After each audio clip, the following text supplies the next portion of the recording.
Hey guys, it's Paradise, and flying a helicopter in Battlefield 6 isn't just about staying airborne, it's about hunting and racking up kills. So you're going to want to read the map, pick your fights, and strike before the enemies even know you're there. And in this guide, we'll teach you everything you need to know to hit the ground running, from basic controls to advanced pilot tips and tricks that everyone can use. So drop a like below if we help you out, and let's get into it. If you're brand new to helicopters, your first goal isn't going to be to get kills. It's going to be to make the chopper go exactly where you want it, when you want it to, so here's a simple guide on the controls with more advanced tips after. On controller, forwards and backwards on the left stick changes your throttle, allowing you to ascend by increasing the power with forwards and descend by holding the stick backwards. On keyboard and mouse, shift and space will do the same. To rotate the helicopter, you want to use left and right on the left stick on controller, or A and D on the keyboard, to effectively turn the body of the helicopter to face left or right. Further control is then done through tilting and pitching.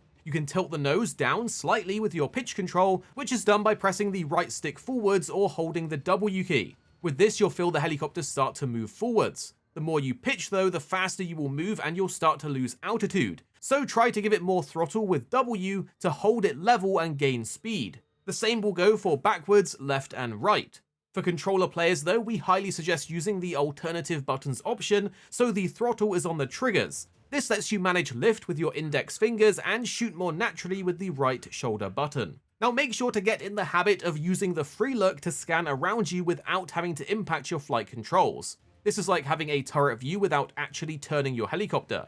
And for sharper turns, try utilizing rotate and roll inputs together. So on mouse and keyboard, this is like holding D and turning the mouse right for a sharper and faster right turn. Basically, the TLDR version of simple helicopter controls is to tilt the helicopter in a direction you want to go, and then use the throttle to move in that direction. It takes a little bit of practice, but you will get used to it.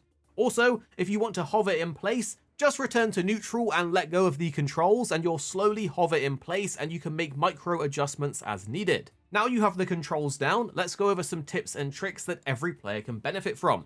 Also, if it is on, turn off the helicopter assisted mode, as this will stop the game fighting against your inputs. For mouse and keyboard players, we highly recommend raising your vehicle sensitivity settings to 100. This will allow you to have more accurate and faster mouse responses. If you are unsure though, try slowly raising this and testing it until your quick corrections feel snappy without overshooting. When it comes to combat, you'll want to know a few tips that will make a huge difference. In a helicopter, you pretty much have everything you need to take out any enemy. The helicopter pilot has access to guided rockets, which are good at taking out infantry on strafes, and as the name suggests, these are guided rockets, so they will follow where you're actively looking. You also have air-to-air missiles, which are great for taking out enemy aircraft, and it will lock onto them.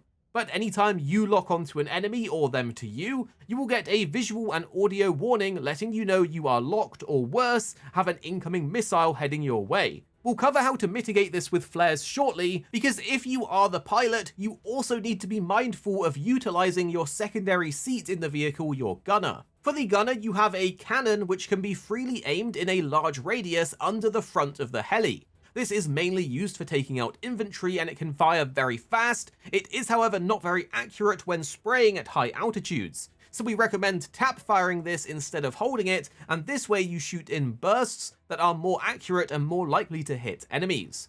The gunner is also able to use air-to-ground lock-on missiles, which are pretty OP against tanks and other vehicles, and you can lock on from pretty far away. Note, however, they take a short while to reload, so you can't fire them back to back. So switching back to your cannon while it is reloading is a good thing to get used to.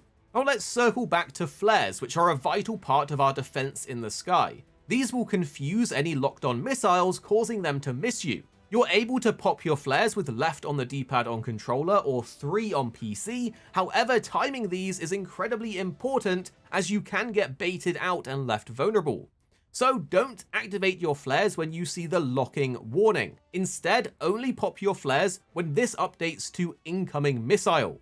When it shows locking, this is just a warning that someone is looking at you and is fully locked on and ready to fire. The incoming missile alert, however, means they have fired the missile and it's heading your way actively to try and clap you. So it's only then that you want to pop your flares, and after doing this, you want to immediately break line of sight, like dipping behind a building, a ridge, or between trees. This means they can't lock onto you during the cooldown of your flares. So if your flares are ever down, try to stop being visible. At low altitudes, the terrain itself can mask and block you, but you can also use vertical cover or just disengage.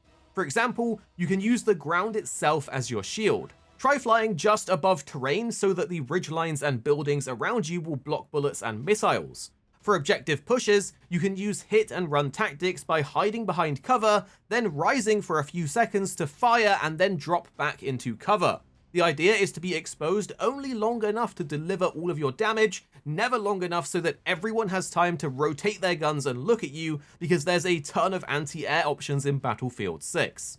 A quick but extremely helpful tip for fighting against other helicopters or jets is to bait out their flares by locking onto them but specifically not firing. This can panic the enemy pilot into popping their flares early, and if they do this and you still have vision, you can follow up with a free locked-on rocket they can't avoid. Also, when going nose to nose against another helicopter, the easiest thing you can do is to gain a height advantage, as this allows you to shoot down on them and lock onto them easier, and gives your gunner clear vision on the enemy target while denying their gunner. The gunner's cannon can rip through other helicopters super quickly, so this is a surefire way to take them out first. One of the best things you can do is fly with a friend though, for faster field repairs. Running 2 engineers as the pilot and gunner means you can drop behind cover even out of the map, hop out of the helicopter and double repair it before the timer runs out, and then hop back in and you're safe and fully repaired and ready to fight again. However, there is another amazing option that we don't see everyone utilizing. You can fly back to your base to repair at the repair station, as well as reload all of your ammo and missiles. This is also done super quickly, and you can do it while flying, and it will massively increase your survivability. While you do have a self-repair ability, in Battlefield 6 it only repairs you back to 25% max health, while you're effectively already extremely low. So it's only useful for extreme emergencies and won't top you up fully. So flying back to base is much safer and easier when it comes to staying full health and alive for the next fight. If you have any extra helicopter tips, drop them down below so we can all learn together as a community, and we hope this one helped you out. Here at Arix Gaming, we're 2 friends who love to play games. You have me, Paradise, as well as 26. Our goal is to keep the videos as concise as possible by cutting out any of the fluff and focusing on what really matters with high quality videos. So make sure you're subscribed down below for more videos on your favorite games coming very,